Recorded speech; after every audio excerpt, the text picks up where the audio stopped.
de su vida.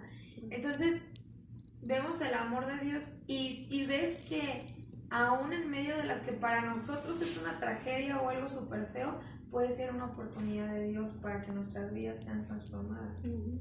Eso yo entiendo, a mí me parece una iglesia muy linda, porque a pesar de que sufrió mucho, porque fue de las iglesias más perseguidas, pero también menciona la historia que fue en el tiempo que más cristianos hubo según la población. Por ejemplo, en la población de Esmirna, el mayor porcentaje eran cristianos. A pesar de que los perseguían y los mataban horrible, aún así había mucha fe. Entonces, yo digo, bueno, la persecución o nuestras propias pruebas o procesos deberíamos de tomarlos como esta iglesia, que en vez de correr o en vez de decir, ay no, ya no, porque pues me está yendo medio mal y así, reprocharle, buscarle cada día más y decir, ok, no me va bien, pero aquí estoy porque sé que es lo único que me sostiene. En ese momento, cuando nosotros teníamos pendiente de que mi abuelito también falleciera por la noticia y todo, yo decía, Dios mío, tú toma el control, porque sé que lo que pase va a ser lo mejor. Era lo único que yo podía decirle. Independientemente de lo que pase, tú tienes el control, y eso me hace sentir que sea lo que sea, es lo que necesitamos, lo que está bien. Eso es lo que a mí me gustó de esta iglesia, lo que me dijo o me dio a entender, no sé si esté correcto, pero eso es lo que a mí me hace pensar. Ok, muy bien, muy bien, muy bien. Miren, Esmirna, esta palabra significa amargo o amarga, es su significado de Esmirna. Pero dice también que era un lugar bello, muy bonito. Y yo me imagino cómo puede ser cuando vemos personas que por afuera se ven bien lindas, bien lindos, y su esencia es muy fea. Tú te sientas a platicar a veces con alguien y dices, hoy me siento amargo de todo lo que me contó. Y hay gente que te sientas, platicas y dices, wow, me voy con un gozo. Ajá, eso era Esmirna. Era una iglesia hermosa, pero tenía mucha amargura. Su esencia era amarga. Y cómo no, vamos a retomar un punto. ¿Quién escribió Apocalipsis? Ya lo vimos en otro de los temas que hemos estudiado. Juan. ¿Qué? Juan. Juan escribió Apocalipsis. Pero ¿quién se lo dictó? Dios. Dios. Ajá. El ángel es el pastor de la iglesia. y el candelero, la iglesia. Ajá. Quiero tomar esos simbolismos, pero entonces, ¿el autor de toda la Biblia quién es? Dios. Ok. Entonces quería que quedara bien clarito ese punto.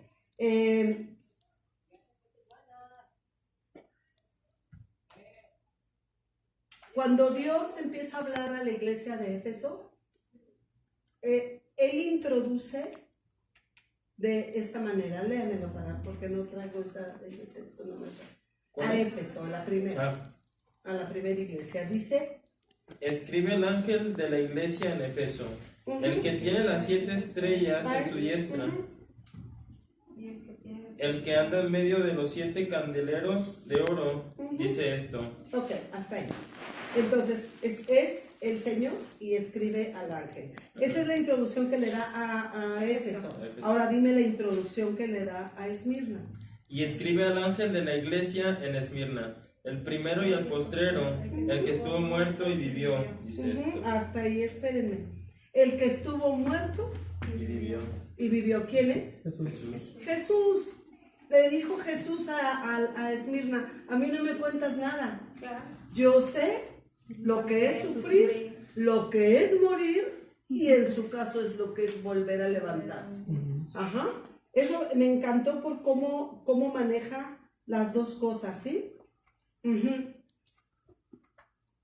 Después le dice, él nos dice cómo Dios iba a saber que iban a estar 10 días en la cárcel. Porque ya lo había visto. Porque Él conoce todo, Él conoce absolutamente todo. Y lo que me gusta es, en los tiempos de tribulación, en los tiempos de prueba, hay un principio y hay un final. Y aquí marcaba 10 días. Bien, palomita por ti. 10 días, sin embargo, en la concordancia inclusive, menciona que no son 10 días literales, días calendario, sino son 10 gobiernos, 10 César. Son los que cambiaron y ese tiempo es lo que duró su tribulación. Ajá. Yo conozco tus obras. Cuando nosotros podemos leer que el Señor conoce nuestras obras, me gustó la expresión que diste, Isa. ¿De qué me voy a preocupar si Él conoce? ¿Sí? ¿De qué me voy a angustiar si Él sabe cuál es mi principio y cuál es mi fin? ¿Qué me va a lograr mover o sacarme de mis espacios si el que me está procesando es al que le importa? O sea, no tenemos que movernos. ¿Qué me importa lo que pueda decir el vecino de mí? ¿Qué me importa lo que puedan decir mis compañeros de trabajo? ¿Qué me importa el resto si al que yo le sirvo dice que aunque estoy en tribulación, Él está conmigo y Él sabe mi principio y Él sabe el final? No tenemos que preocuparnos, sino vivir en la paz que Él nos produce, porque esa paz es la que nos va a dar nuestra vida. ¿Y qué vida tenemos? ¿Se acuerdan que habíamos platicado que habían dos, cuando vimos escatología ya en Apocalipsis, que había 3 tipos de muerte? ¿Sí? Era una la física, espiritual y eterna. ¿Sí? Entonces, aquí le dice, no conocerás la segunda muerte. ¿De qué está hablando? No vamos a morir espiritualmente. Solo esto, lo físico, se acabará, pero mi vida ya es eterna con Él. Entonces, ¿cómo puedo temer siquiera la muerte? Que es un espíritu, el cual se va a vencer por medio de Jesús en algún momento. ¿Se acuerdan? Que también lo vimos cuando vimos Armagedón. Dice, hay algo bien padre, pero dice, no, como bien dijiste, asociamos la riqueza o la pobreza con dinero. Cuando tú eres pobre para dar o que das algo con dolor, créemelo, y yo lo he vivido, cuando tú das con dolor o no quieres dar algo, cuando tú necesitas, con ese mismo dolor te va a costar tener. Así de fuerte es esto, es una regla. Lo que tú siembras es lo que tú vas a cosechar. Cuando tú das limitado, vivirás una vida limitada. Cuando tú das sin dolor, que ves al necesitado y dices, no me importa, y a veces descuidamos nuestro bolsillo para dar. Ese es un aprendizaje, ¿eh? No te nace. Hay veces que sí, hay gente que sí lo tiene. Que ahorita que no está aquí lo voy a decir, Alma lo tiene. Alma da sin que le pueda. No mide lo suyo. Lore da sin que le pueda, pero sí mide cuánto se queda. Que dice, mis camiones, mis locos, y Alma no piensa en eso. Y doy esos ejemplos porque no están ahorita. Ajá. Pero cuando tú das sin pensar, sin que te duela, sin que te pueda, el Señor, cuando tú necesitas, usa tu misma siembra. Por eso es que esta gente era pobre, pero era rica. Efectivamente, los judíos se vinieron contra los cristianos. Este lugar, Esmirna, era próspero. Casi todos tenían negocios y eran muy prósperos. Era un lugar turístico. Era donde querías llevar el souvenir a alguien. Ajá. Era el lugar de las aduanas y los pasos y demás. Después de Cristo, los cristianos le decían, no eres judío, porque tienes negocio. Porque Cristo es próspero. ¿Ah, sí? Hey, a él le da Cristo, no le compre nadie nada. Así de gachos. Nadie le compre. ¿Sigues creyendo? Claro, mi Dios. Nadie le venda. Ya no podía comprar, ya no podían vender y se vinieron acabando. Como en Santa Anita. ¡Ay, gracias, amigo! Se venían acabando comercialmente. Esta gente seguían ellos, muchos murieron de hambre. Muchos otros fueron decapitados. Y torturados. Torturados. Esos días en la cárcel no eran de ven y te doy tu alcoba tipo Chapo. No, los aventaban. No. El Chapo pelea porque no tiene para taparse tapones para los oídos, ¿sí? Me da risa. O porque no le dan de su agua especial que él quiere tomar. Fifi el hombre. No es esa cárcel. Eran otro tipo de cárcel. ¿Alguien ha ido a Veracruz, a San Juan de Ulúa? No. Les recomiendo cuando anden por Veracruz vayan. Es una cárcel así del tiempo de Juárez, pero tenían hasta donde caían sus caídas de gota de agua y ahí los ponían. Y como es puerto, ahí solita el agua iba a estar cayendo hasta que les agujeraba su cráneo. Y así es como morían. Amarrados ahí. ¿Comida? ¿Qué les iban a estar dando? ¿Seguías creyendo? Bueno, un gran ejemplo que tenemos ahí en Esmirna es un cuate que se llamaba Policarpio. Policarpio era un cristiano, un señor de 84 años, que era de estas personas ricas y que se hizo pobre después. Y que a él le dijeron, niega a Cristo o te mueres. Y dijo, 84 años le he servido, no me importa lo que quieras. Lo metieron a un caldero de agua caliente, pues. Lo metieron, salió de ahí sin daño. Él cantaba y lo oían cantando y salió el Señor sin daño y después con un hacha lo empezaron a picar cuando vieron que no se podía haberse cocido. Entonces lo empezaron a picar y dicen que mientras, leyendo en historia ya, que mientras ellos le cortaban con el hacha, él cantaba alabanzas al Señor. Y así es como él murió. Yo no sé cómo alguien pueda cantar alabanzas si me cortaron un pedazo de brazo, ¿no? ¡Ah, gloria a Dios! O sea, no sé. Pero narra la historia. Policarpio es uno de los que hasta la muerte le fue fiel. ¿Sí? Tener una sanidad hay de dos maneras, hay permanente y hay temporal, ¿sí? De repente alguien tiene cáncer, Dios lo sana, pero lo que Dios no sane aquí en la tierra, ¿qué es? Chicos acá, ¿qué es? Si Dios, estoy enferma, Dios me sana, mi sanidad es temporal, porque mi permanencia es eterna. Ajá. Al contrario de como la gente quiere sanar como para ser plena y como si fueran a vivir 1000 años, ¿no? No, lo que yo sano aquí es temporal. Nuestro paso aquí es temporal. Lo que Dios va a hacer conmigo va a ser eterno, ¿sí? Y hay una canción que acabo de escuchar muy padre que dice que la muerte física solamente nos va a unir más a Él. O sea, no es como algo de temer. Es como cuando los matrimonios deciden, me caso. Se unen más. Cuando te mueres, te unes más. Así de facilito es el asunto.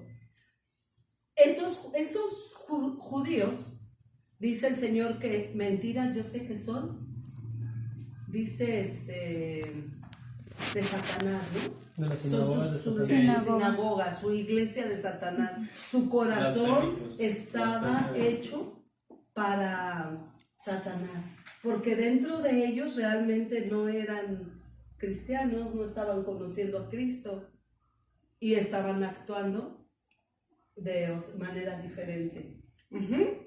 Alababan al rey o al emperador. ¿No? Pruebas vamos a tener, muchas, pero toda religión solamente nos va a llevar ahí, a ser usados por Satanás, la religiosidad, ¿sí? De hecho, por ahí le llama, dice que son, ¿se acuerdan cuando decían de Jesús que hacía cosas que parecía de Belcebú? ¿Sí? Tú parece que haces cosas del diablo, ¿sí? Tenía pactos con los espíritus, ¿no? Sí, realmente, perdóname, realmente decir Belcebú, la traducción es como el rey de las moscas. Entonces ellos le estaban diciendo, tu padre mosca te hace que hagas esos milagros, no son de parte de Dios. La religión hace que la gente seamos ciega, porque no vemos la esencia de Dios.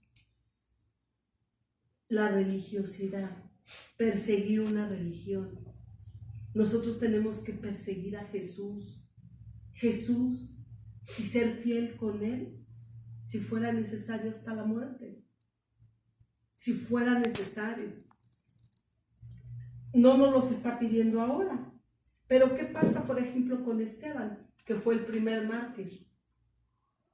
El primero que falleció, que lo mataron a pedradas, ¿se acuerdan de él? Sí. Lo matan a pedradas. Y estaba recién convertido, tenía una pasión muy fuerte y dijeron, tenga. Ajá, esas eran muertes, no lo que ahora vivimos, no lo que ahora el vecino nos ve feo. O no porque en mi pueblo, por ejemplo, no participo en la peregrinación, o no quiero poner la palma, hoy va a haber una peregrinación, una palma fuera de la iglesia para que pase su mona y no queremos cooperar para la alfalfa.